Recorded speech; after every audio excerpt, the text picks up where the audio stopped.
이게 보증금 못 받아서 요즘 상담들이 참 많네요. 요즘 뭐 역전세 뭐 이래가지고 네. 예, 집주인들이 전세금을 많이 못 돌려주고 있어요. 네, 그렇습니다. 예, 뭐 연말에는 크게 한번 터질 거라 뭐 이런 얘기도 많던데요. 네. 예. 그 얼마 전에 이제 상담한 내용인데, 네. 좀 조금 제가 볼 때는 멀쩡한 아파트. 예전에는 이제 보증금 분쟁들이 주로 빌라에 많았는데, 이제는 아파트까지 좀 이게 번진 듯한, 예. 넘어온 듯한 그런 느낌입니다. 전세금이 막 센 데는 3, 4억씩 떨어지고 이래서. 그러니까. 예. 그래서 조금 이제 그 아파트에 뭐 다른 뭐 저당 채무 이런 것들이 막 저기 붙어 있으면 이제 보증금을 빼주기가 좀 어려운 그런 사건인데, 네네. 제가 한번 의뢰인 사연을 한번 조금 읽어보겠습니다. 네네. 제가 살고 있는 집 매매가는 20억입니다. 현재 10억의 전세로 살고 있다가 올해 11월에 이제 이사하려고 합니다. 수치는 제가 조금 바꿨습니다. 네네네. 의뢰인 비밀보호를 위해서. 예. 근데 보증금 10억 중에서 이제 9억까지는 저희가 1순위. 그다음에 나머지 1억은 후순위입니다. 그러니까 다른 저당 채무가 있다는 뜻이죠.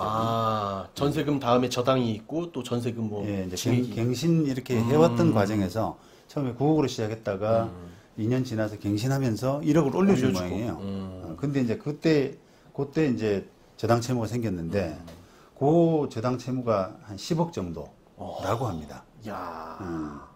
자, 그래서 이 뒤에 설정된 근저당권이 너무 많아서 새로운 세입자가 들어오기 힘든 상황이다. 그러니까 시세가 20억인데 저당 보증금이 10억, 10억. 저당 채무가 10억 이렇게 되니까 꽉 찼네요. 꽉 찼죠. 그러니까 새로운 세입자가 좀 부담스러울 거 아니겠습니까? 그래서 저희들은 이런 상황에서 어떤 대응을 하면 좋을지 자문을 구합니다. 새로 이사갈 집을 구하려면 보증금을 돌려받아야 되는데 그 전에 선뜻 새로운 집을 계약할 수가 없는 상태입니다. 그렇죠. 이렇게 질문하셨거든요.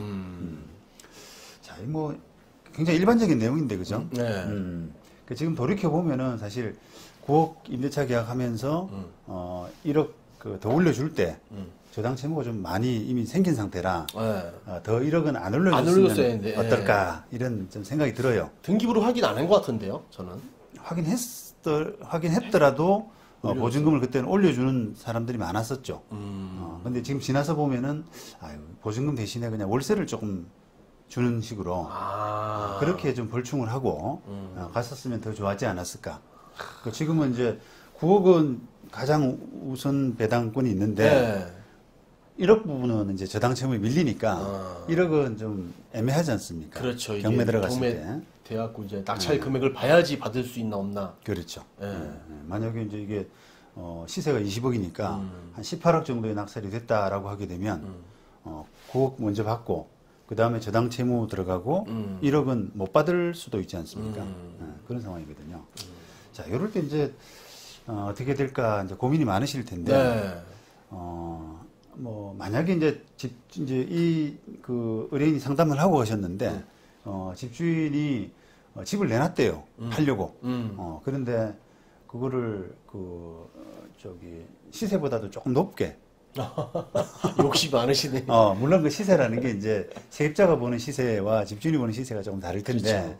이게 조금 현실적으로 내놔서 그게 빨리 나가도록 좀 해야 되는데 집주인은 그 금액을 좀 높이 하니까 집이 잘 안 나간다는 겁니다. 그렇죠. 저당도 많은데. 그렇죠. 저당도 또 꽤나 많잖아요.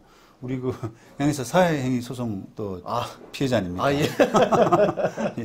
예. 이런 사건에 사실 이제 시세가 20억인데 보증금 10억, 그다음에 저당 채무 10억 이렇게 있는 집들은 20억이 내놔도 잘 팔리지가 않습니다. 이게 지금 사행위 때문에 이제 그런 부분이 좀 있거든요. 이 집을 만약에 이제 사서 들어온 사람 입장에서는 나중에 이게 딱 등기까지 돈 다 내고 등기까지 다 마쳤는데 예상치 못한 어떤 또 채무가 매도인의 채무자, 채권자가 사행이다라고 해서 소송 들어올 가능성이 정상적인 물건보다는 높거든요.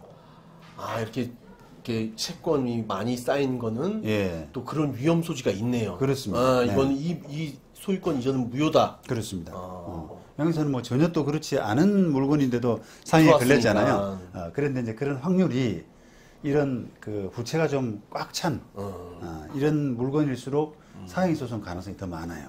그리고 이 저당 잡힌 게 딱 한 사람이 10억을 잡은 게 아니라 또 나눠져 있잖아요, 지금. 네네. 이 예, 사건은 몇 이제 억씩. 나눠져 있는데 어쨌든 그런 그 지금 금액도 조금 이렇게 집주인이 높여서 내놨고 또 게다가 사행의 가능성도 있고 이러기 때문에 사실은 이게 이제 매매되기가 쉽지 않거든요.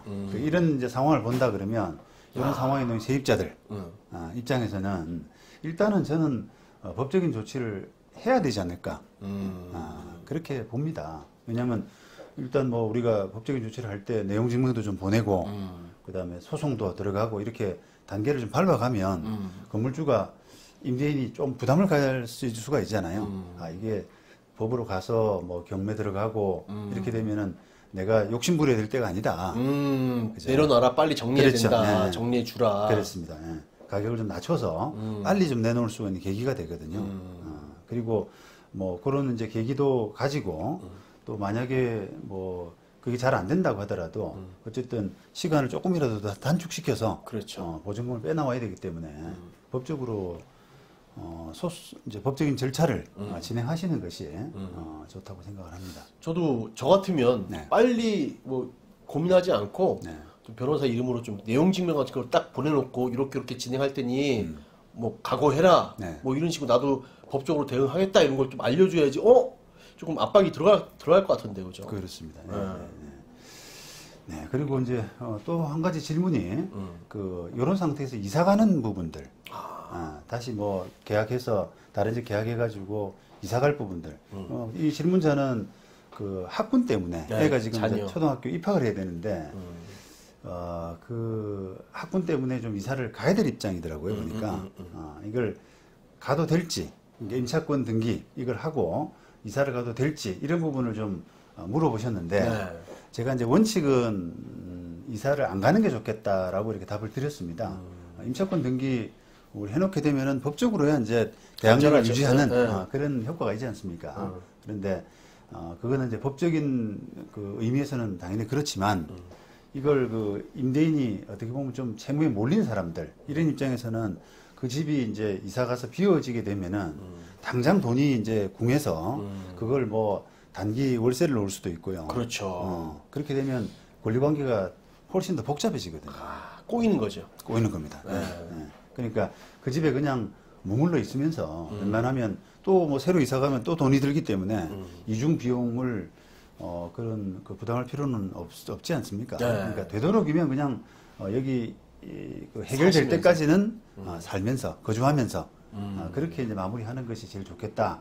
이게 이제 원칙이고 이분처럼 그 뭐 학군 때문에라든지 입학 이런 문제가 있어서 부득이하게 뭐 이사를 간다 그러면 어쩔 수 없이 뭐 임차권 등기를 해놓고 그다음에 되도록이면 이제 법적인 절차가 조금 그 짧아질 수 있도록 단축될 수 있도록 그렇게 법적인 조치를 좀 빨리 해두는 것이 좋겠습니다. 요즘 뉴스에 막 많이 나오고 기사에 많이 나왔어요. 뭐 역전세 이래가지고 전세금 낮을 때는 못 들어올 때는 임차권 등기를 하고 나가면 된다. 이러면 이게 해결책인 건 마냥 이렇게 많이 보도되는데 네. 그게 아니라 머무르면서 이제 법적 절차를 밟는 게 네. 가장 최우선이다. 네, 맞습니다.